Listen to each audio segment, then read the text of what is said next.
শ্যামা সুন্দরী। প্রিয় বন্ধুরা, রংপুরের ঐতিহ্যবাহী সেই শ্যামা সুন্দরীর পাড়ে এসেছি, যেটি এই যে ঘাগর নদীটি রয়েছে, এই ঘাগর নদীর মোহনায় শুরু হয়েছে। এটি কত সালে শুরু হয় এবং কে এটার উদ্ভাবন করেন এবং এই খালটি কে খনন করেন, বিভিন্ন প্রশ্ন আপনাদের মধ্যে রয়ে গেছে। সমস্ত প্রশ্নের উত্তর আমি দেব। তো শ্যামা সুন্দরী খালটি যেখান থেকে উৎপত্তি হয়েছে, সেই ঘাগর নদীর তীরে আমি দাঁড়িয়ে রয়েছি। আপনারা নিশ্চয়ই বুঝতে পারছেন।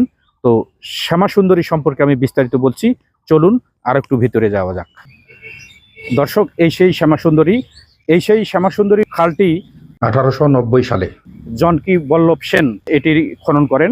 উনি ওই সময় রংপুরের অস্থায়ী প্রশাসক হিসেবে নিয়োজিত ছিলেন। সেই শ্যামা সুন্দরী খালের পাড়ে আমি রয়েছি। এই খালটি দীর্ঘ 236 বছরের ব্যবধানে জরাজীর্ণ হয়েছে, কোথাও কোথাও ভেঙে পড়েছে। তো এখন সংশ্লিষ্ট প্রশাসন, উপজেলা প্রশাসন, জেলা প্রশাসন এবং সিটি কর্পোরেশনের নিযুক্ত যে প্রশাসক রয়েছেন, তার কাঁধে কিন্তু অনেক দায়িত্ব এই শ্যামা সুন্দরীকে আরও সুন্দর করার জন্য। তো প্রিয় রংপুরবাসী, আপনারা যারা আগে জানতেন যে এই শ্যামা সুন্দর খালটি সুন্দর ছিল, এটিকে রংপুরের ফুসফুস বলা হতো, সেই শ্যামা সুন্দর খালে আমি রয়েছি। এই খালটির অত্যন্ত জরুরিভাবে মেরামত প্রয়োজন। তো সিটি কর্পোরেশন কর্তৃপক্ষ, ডিসি এবং উপজেলা প্রশাসনে যারা কর্তৃপক্ষ রয়েছেন, তারা নিশ্চয়ই এই খাল সম্পর্কে অবগত আছেন এবং তারা আশু পদক্ষেপ নেবেন, এই আশাই প্রত্যাশা করছি। শ্যামা সুন্দরী আর আগের মতো নেই, তার জৌলস সে হারিয়ে ফেলেছে। শ্যামা সুন্দরী এখন নোংরা নর্দমায় পরিণত হয়েছে। আপনারা ব্রিজের নিচে খেয়াল করুন, শ্যামা সুন্দরী তার জৌলস কিভাবে হারিয়েছে তার একটি জ্বলন্ত উদাহরণ আপনারা খেয়াল করুন। এই যে দেখুন, শ্যামা সুন্দরী তার রূপ কিভাবে হারিয়ে ফেলেছে। আমি এখন দাঁড়িয়ে আছি সেই শ্যামা সুন্দরীর উপরে। আপনারা শ্যামা সুন্দরী যে খালটি, সেখানে আমি দাঁড়িয়ে রয়েছি। আপনারা খেয়াল করুন, এই সেই শ্যামা সুন্দরী দেখছেন। শ্যামা সুন্দরী কিন্তু তার রূপ হারিয়ে ফেলেছে। এখন আমাদের করণীয় কি, কমেন্টস করে জানিয়ে দেবেন।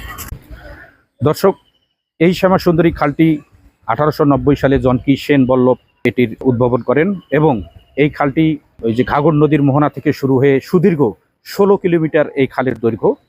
তো এই খালটি, অনেকে প্রশ্ন করেন যে এই খালটি কতটুকু, 4 কিলো নাকি 10 কিলো। আসলে এই খালের দৈর্ঘ্য হলো 16 কিলোমিটার।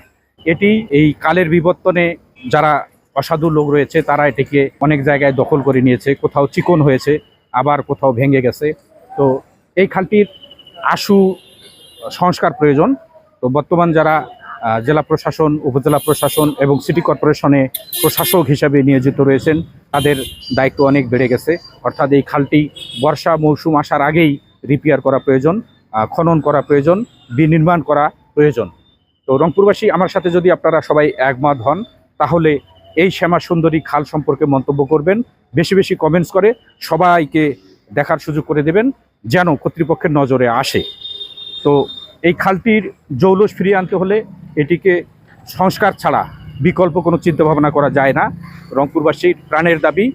বর্তমান সরকারের দায়িত্বপূর্ণ লোক যারা রয়েছেন, তারা নিশ্চয়ই এই খালটিকে সংস্কার করে রংপুরকে নতুন রূপে সাজানোর যে একটি প্রক্রিয়া, তারই অবদান রাখবেন। এই খালটিকে আমরা নানাভাবে সাজাতে পারি, এটা সংস্কার করতে পারি, এটার সৌন্দর্য বর্ধন করতে পারি। তো আমি এই সংক্ষিপ্ত আকারে ভিডিওটি ধারণ করেছি।